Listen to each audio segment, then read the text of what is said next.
We are Alan and Sadge.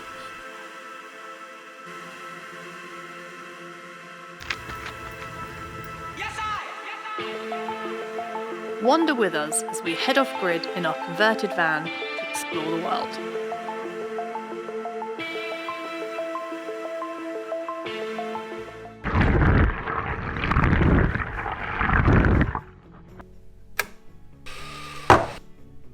Hi everyone, well as you can tell we are still in the Airbnb waiting for our van which we're going to pick up soon, but the build has started, so we are super excited to show you some of the updates around our van being converted into our off-grid camper.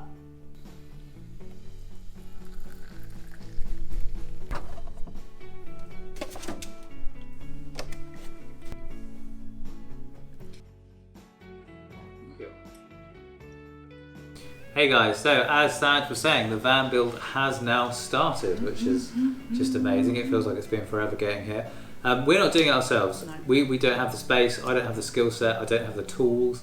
We don't even have a house at the moment, but even when we did have the house, we didn't have a driveway, we didn't have a garage, nowhere undercover. It would have just been very, very difficult. So we have gone down the route of having a professional company do a bespoke build for us, very much to our specification. They're putting it together for us. The guys are great, they know what they're doing. They're all qualified and fully qualified tradesmen with electrics and gas and all that kind of stuff, so that's peace of mind as well. So that's why we're doing that. Also, I'm a bit of a bodger and I get a bit stressed doing DIY, and it's not worth it. So our van is a Citroen Relay 2012. We went through lots of different options, motorhome, that kind of thing. We decided on this because it's quite stealth. We'll have solar panels on the top, obviously windows either side, but generally just it's a white panel van. Van progress so far. As you can see, the bulkhead's been removed. They will put a curtain in eventually. We went for navy, so it's a bit more stealthy, but it does mean you can separate the cab from the main living area. And you don't have to go around to get in, you can just go straight through. Which I think is good from a security perspective as well. So if you're in a situation where you want to be able to get out of a car park or wherever you're parked, so you don't feel safe, you can get into the cab without having to get out of the vehicle. So that's quite nice. So to make sure that we are warm and snug, you can see the insulation there. We can see the aluminium foil layer went in first. And it's great because it sends 95% of the radiant heat back into the camper. Then on top of that, you've got the rock wool insulation. This is used to reduce noise so that you're not kept awake by everyone outside. We all want a bit of noise reduction, but also it's got thermal and moisture resistant qualities. So over the insulation, it's clad in a spruce timber. So it's nice and lightweight. It has some thermal properties as well, and obviously sound deadening properties.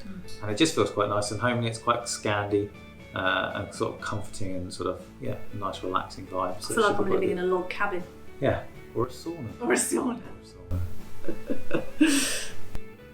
And then sleeping arrangement wise, we've got a fixed bed. We went for a fixed bed as opposed to obviously you can have like a sofa combination, something you have to make up every day. I know how incredibly lazy I am. I don't want to make up a bed every day. And also you get a nice garage underneath the fixed bed, so we've got a fairly decent sized fixed bed with an alcove because I'm quite tall, so we can it's sort of extended the length of the bed, hasn't it, slightly? To 191 centimetres. 191 centimetres. So something that we really loved when we went and saw one of these vans is the bench seat that you can have, which we chose.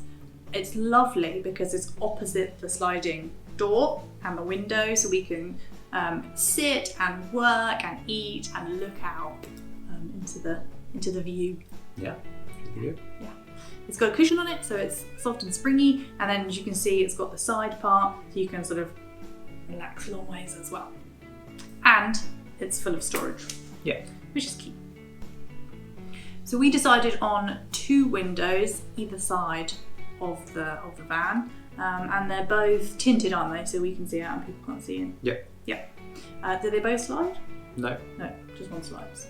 Yeah. There's that balance between not having so many windows and being so open you feel a bit exposed, but then not being in a bit of a box either. Yeah, it's nice to get some airflow through with the window as well, so that can slide fully open on the one on the sliding door, which is quite nice.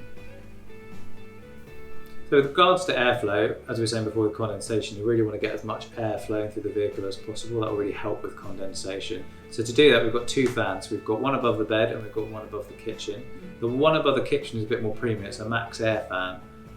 They're very good. They've got an awful lot of suction and blow. You can blow or you can suck. So you often pull air through rather than pushing air down. And then it's got a kind of cover on it so you can use it when it's raining. Because if there's quite heavy rain, and you can't use your fan, you can't ventilate your fan, but actually when it's damp, you kind of want to ventilate quite a lot. So max air fans are quite good. You'll see a lot of sort of high spec builds have one of those in. Definitely worth thinking about. So when the passenger seat gets put back in, it will swivel, which we thought was really important. So you can turn it around and it just creates that whole nice and closed, cosy living area. Yeah, it sort of extends the living space, doesn't it? It creates like a bigger living space, especially if you're not being stealthy, so you're not worried about the cab being, visibly part of the camper. You can put some foil blankets on the windows and kind of box that out, and then really use the cab space as part of the living room space. So that's quite nice.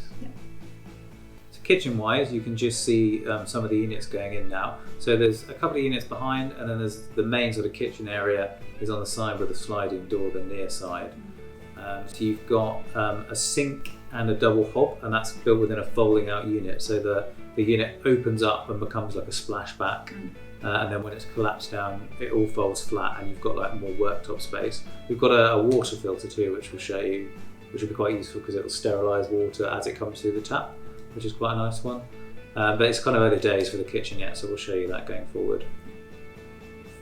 Little look at our roof here as well. We've got a MIMO aerial that sits on top of the roof, which will then allow us to have better 4G signal in the van, basically phone signal in the van.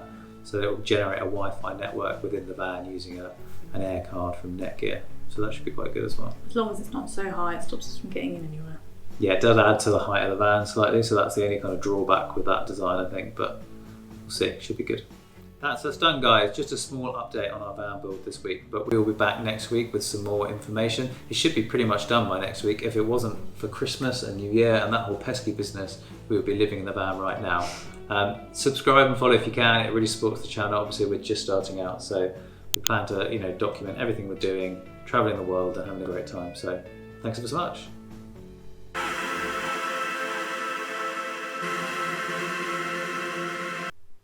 So the build's on hold for Christmas now, but join us next week. We'll be updating you with more.